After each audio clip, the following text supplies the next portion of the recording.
In this video, I'm going to be going over the top 10 must-have budget cards right now in NBA 2K23 Myteam. These are going to be budget cards I feel like you guys should be having on your budget squads. If you guys are trying to build a best budget team in the game or just a really good budget squad, I think these are the top 10 must-have budget cards. Not necessarily going to be the top 10 best budget cards because I'm going to have them at different price points. So some cards for like 5k, 10k that are super cheap, and then maybe some more expensive, budget cards in the game like 15, 25, 30k, somewhere in that price range. And it's going to be at different positions and not really ranked in order. So it's not going from 10 to number 1. It's just going to be the top 10 must-have budget cards currently in the game. So first card I wanted to talk about is going to be Opal Ausar. Now, I don't think Ausar is a top 10 budget card because there's definitely cards that I've left off that are better than Ausar, but the thing he fills is a role and a position, and that's going to be the power forward or center position. Because there's not that many good budget power forwards in the game,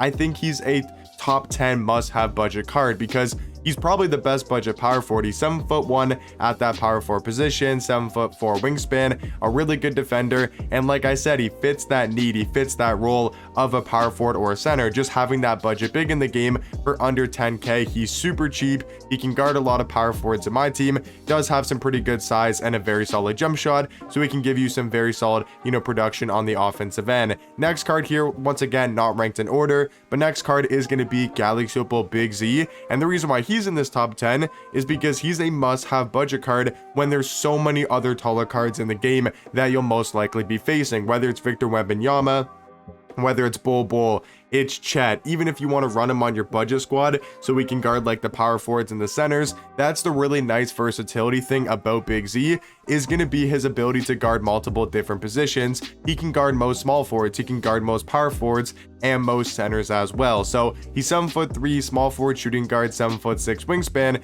Once again, I don't know if he's a top 10 budget card, but I think he's a must-have card for budget lineups that want to be able to guard and defend those taller teams in the game. That's why I think Ausar and Big Z going to be top 10 must-have budget cards. Now, next card here is going to be Jarace Walker. He's going to fit in the super budget price range kind of section of this video. He's a really cheap small forward, only about 5k. He's 6'8" at that small forward position, 7' wingspan, and he's going to give you that top tier defense and just all around is amazing at small forward. Like, these stats for a card that's 5k is kind of ridiculous. Like, his stats are amazing. He's almost got every single Hall of Fame defensive badge in the game, amazing, almost perfect defensive tendencies. His jump shot is pretty decent with the Tobias Harris base, Oscar Robertson upper on very quick timing. He's also got the tray sigs, the tray fade, front clutches. He's just got amazing all around animations, and I do think Jarace Walker gonna be a top 10 must-have budget card. Next card here though is gonna be Sabonis,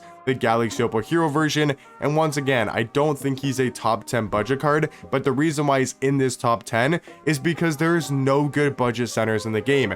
He is the best budget center. As much as I don't like this card and I hate his jump shot, he's the best budget center in the game because you can include Mark Eden, he's about 45, 50k, and you can include Ralph Sampson, who's about the same price, around 50,000 MT. So the best budget center in my team to be able to guard the Yao Mings, the Taco Falls, the Ralph Sampsons, the Mark Edens, the Rick Smiths, right? Those type of cards, the Victor Wembanyamas at the center position, is this Arvydas Sabonis. He's the only center in the game for budget price that can actually contain those top tier centers. So he's 7'3" at the center position, 7'6" wingspan, and he's only about 15k, so he's still fairly cheap for a center. And he kind of has to be in this top 10 because if you want to have a center card that can compete against those other giant centers, you kind of need a bonus on your squad. So that's why he's going to be a top 10 must-have budget card. And the next card here is going to be AK-47. That is for sure a top 10 budget card, and he's just amazing for his price. 6'9" at the shooting guard position,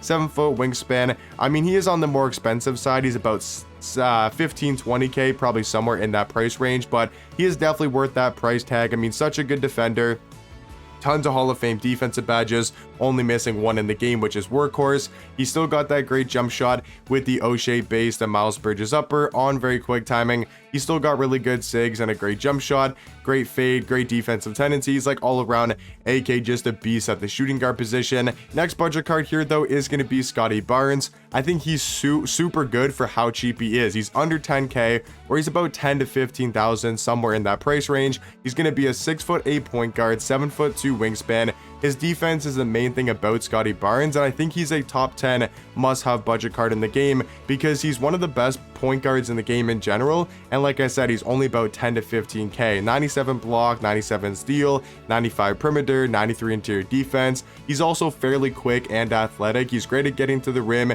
His jump shot's actually solid now that he's got the Garland base, added to this card, so way better jump shot compared to his Gallixiple version. And then he's still got pretty good dribble sigs with his Steve Francis size up, the John Ball escape, and is amazing at getting to the rim. So Scottie Barnes definitely going to be a top 10 must-have budget card. Next card here though is going to be Rudy Gay. This card is just amazing for his price. Once again, only about 10 to 15,000, gonna be a 6'8" shooting guard, 7'3" wingspan, still has that elite level player model, and that's one of the best things about Rudy Gay. He just has such a wide and big player model, so his defense is gonna be top tier. He's amazing at running to the basket and finishing through contact, and his jump shot is one of the easiest jump shots to green in my opinion, with the Rudy Gay base and the Rudy Gay upper on very quick timing. I think maybe isn't the fastest jump shot in the world, but it's one of the easiest ones to green in the game, and that's what I think makes this Rudy Gay card amazing at shooting guard. And then he's still got decent dribble sigs with the Jimmy Butler size up, the John Wall escape, aim behind the back. He's really good at slashing to the paint, can knock down threes very consistently. Another amazing shooting guard for a budget price tag is going to be Gradey Dick, and I think if you're looking for an offensive budget shooting guard, Gradey Dick is kind of your go-to option. 6'8" at the 2, 7-foot wingspan. His jump shot is absolutely money. He's just a taller Vince Carter on offense and a way better defender. He's got the KCP base, Vince Carter upper on very quick timing. He's got the Garland size up, the Curry escape, aim behind the back. He moves super quick in game, and then also does have really good dunk packages with the quick drops off one and the front clutches as well. But these next two cards are going to be amazing for their price. I mean, you got Ausar Thompson, who's under 10,000 MT now after those season 7 super packs dropped. He's 6'7" at the 2, 7-foot wingspan. He's an amazing all-around card. Like, he really doesn't have any flaws. 92 block, 96 steal, 96 perimeter, 94 interior defense. He's super quick, very athletic. His jump shot is so money with the O'Shea base and the Rudy Gay upper on very quick timing. He's got that normal fade. He's got some of the best dribble sigs in the game as well, with the D-Rose size up, the Trey escape, aim behind the back. He's got the Russ moving cross, and then just like a Thompson, who we'll talk about here in a second, he's got all of the best dunk packages in the game. But like I said, this wasn't ranked in order, but I will say the most must-have budget card in the game, like the budget card that I feel like everybody should have on their squad, is going to be a Thompson. He's only about now 15 to 20k, and he is so good for his price. He's 6'7" at the 1, 7-foot wingspan, and he's just like Ausar Thompson, but can play point guard. I love his jump shot, amazing dribble sigs, really good dunk packages, perfect defensive tendencies. Like, this card all around is a beast. So yeah, guys, that's going to be my top 10 must-have budget cards in the game. Let me know in the comment section down below if there's anybody I missed that you guys think could be in this top 10 that you think are must-have budget cards. Let me know down below. But hopefully you guys found this video helpful, and I'll catch you guys in the next one. Peace.